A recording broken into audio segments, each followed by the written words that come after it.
Paano kaya paghiwalay ng tunog ng Twitter ninyo?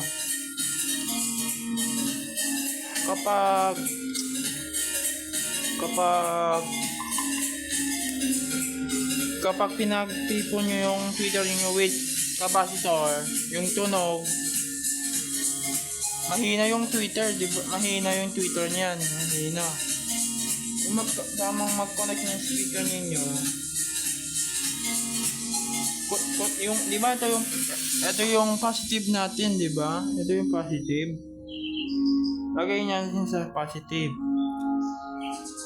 Positive ha. Lagay mo sa positive. Positive. Positive, di ba? Positive to. Positive to. Ito. Tapos, ilagay natin sa... Ito yung positive natin.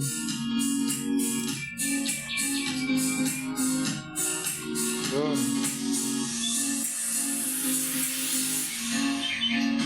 Yan na siya. Yan.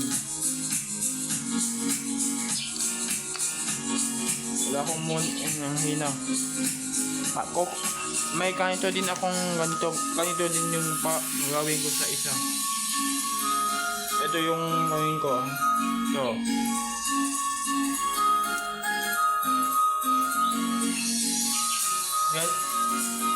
Ito yung capacitor. Galing sa positive. Ito yung negative. Galing sa negative din. Yung speaker ko, dalawa na. Yung, ito yung separate. Naka two-way na tayo. Two-way. Ito. Two-way. Two-way ah. Two-way na to. Two-way.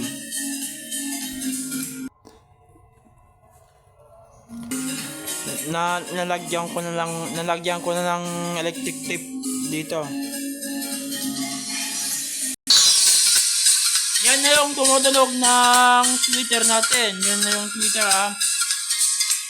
Yan yung tumutunog na Twitter. Twitter lang, walang Twitter lang yan ha. Twitter yan. Tumutunog. Yung ito yung instrumental natin. Tanggalin ko lang yung Twitter natin.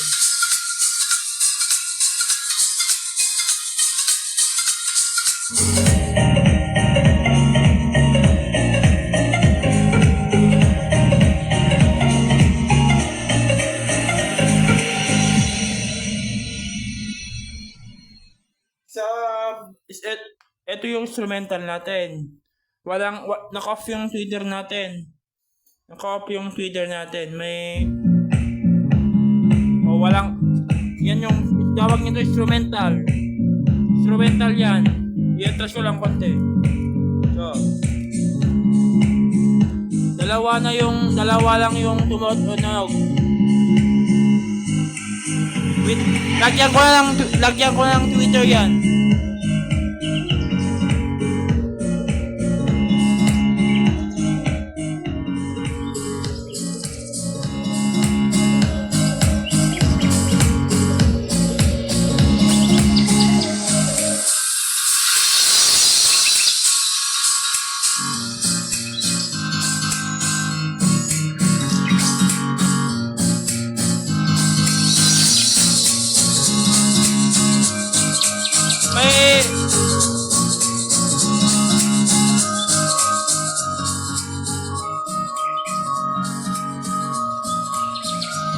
May Twitter na yan. Mas maganda yung tunog kapag two-way yung connection ninyo. Two-way.